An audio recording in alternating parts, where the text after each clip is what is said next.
Even as we prosecute two wars, we're also confronting perhaps the greatest danger to the American people, the threat of nuclear weapons. I've embraced the vision of John F. Kennedy and Ronald Reagan through a strategy that reverses the spread of these weapons and seeks a world without them. To reduce our stockpiles and launchers while ensuring our deterrent, the United States and Russia are completing negotiations on the farthest-reaching arms control treaty in nearly 2 decades.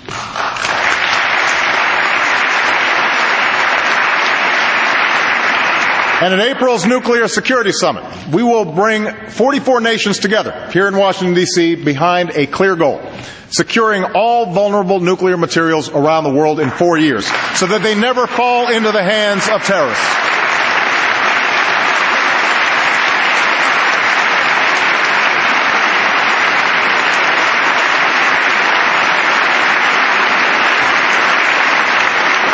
Now, these diplomatic efforts have also strengthened our hand in dealing with those nations that insist on violating international agreements in pursuit of nuclear weapons.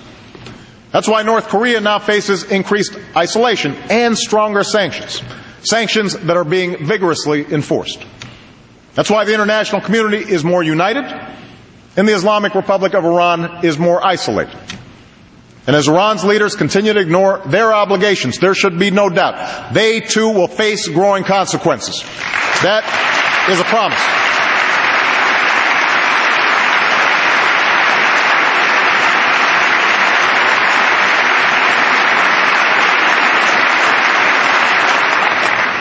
That's the leadership we are providing. Engagement that advances the common security and prosperity of all people. We're working through the G20 to sustain a lasting global recovery. We're working with Muslim communities around the world to promote science and education and innovation.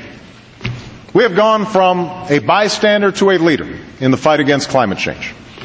We're helping developing countries to feed themselves and continuing the fight against HIV/AIDS. And we are launching a new initiative that will give us the capacity to respond faster and more effectively to bioterrorism or an infectious disease. A plan that will counter threats at home and strengthen public health abroad. As we have for over 60 years, America takes these actions because our destiny is connected to those beyond our shores.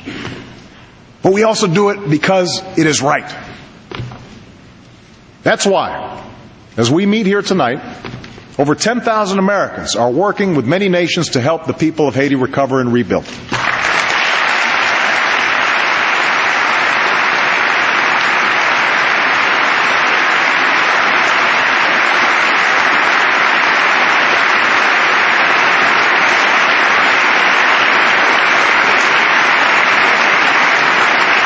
That's why we stand with the girl who yearns to go to school in Afghanistan. Why we support the human rights of the women marching through the streets of Iran. Why we advocate for the young man denied a job by corruption in Guinea. For America must always stand on the side of freedom and human dignity. Always.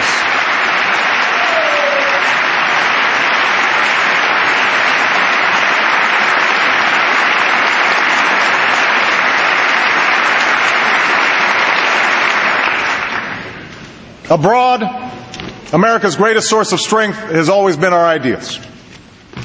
The same is true at home. We find unity in our incredible diversity, drawing on the promise enshrined in our Constitution. The notion that we're all created equal, that no matter who you are or what you look like, if you abide by the law, you should be protected by it.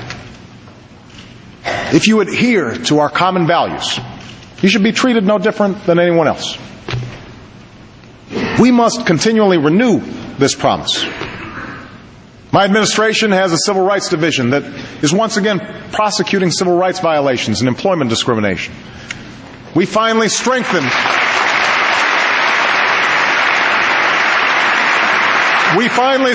our laws to protect against crimes driven by hate.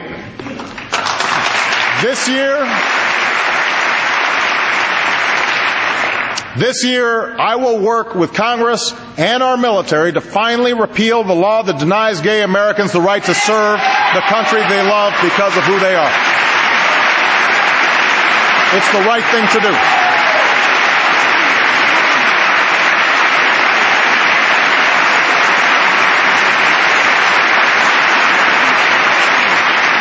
We're going to crack down on violations of equal pay laws so that women get equal pay for an equal day's work.